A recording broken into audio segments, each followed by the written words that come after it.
Hello friends, जय Jagannath. Welcome to my YouTube channel. मु ज्योति स्वागत करुच्ची आउ एक सुंदर वीडियो सहित। तेरे समस्त को महाशिवरात्रि हार्दिक हार्दिक शुभेच्छा और शुभकामना।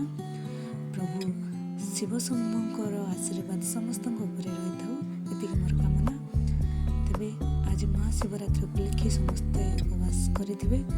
तेरे उपवास समस्ते तो निर्जला व्रत रखिपारे। तेरे उपवास सत्वे भी आपण मैंने कौन खाईपारे।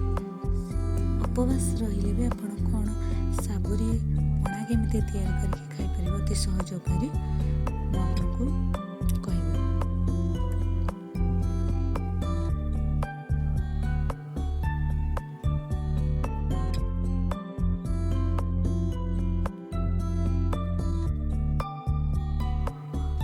तेज आपण मैंने पूर्व दिन राति सबू पानी रे भिजई देथिबे। एठी मु बड़ दाना सबूरे करिछि।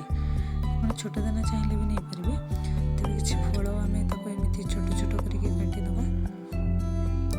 तापरे जमती एठी नड़िया मु कोरी देछि। आपण चाहिए जे नड़िया को काटी भी करि परिबे छोट छोट पीस करके। तापरे ग्राइंडर रे आमे गोटे ग्राइंडिंग करबा ना, तो ग्राइंडर रे सब को प्रथमे छाणी नबा। तापरे जो फल गुड़िक काटिकी रखिदेबा। तापर आपण जो फल को छोट छोट पीस कर काटिक रखिथे से सब भी आप पकईदे। जमती कदली, आपेल, काकुड़ी पकईबे कारण काकुड़ी पकड़ा अधिक पानी हो जाए। तेणु आप काकुड़ी की पर पकईक खाईपारे। तर मैंने मीठा लगे मुझे मिश्री पकईची। आप चाहिए गुड़ कि चीनी पकईपारे। क्षीर भी ए अमूल कि क्षीर भी पकई पारे।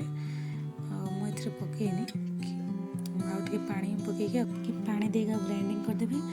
मु क्षीर कि अमूल पकईनी कारण क्षीर पकईनी कि कारण रोषे जिनस व्रत किसी खिया जाए तो से क्षीर नहीं।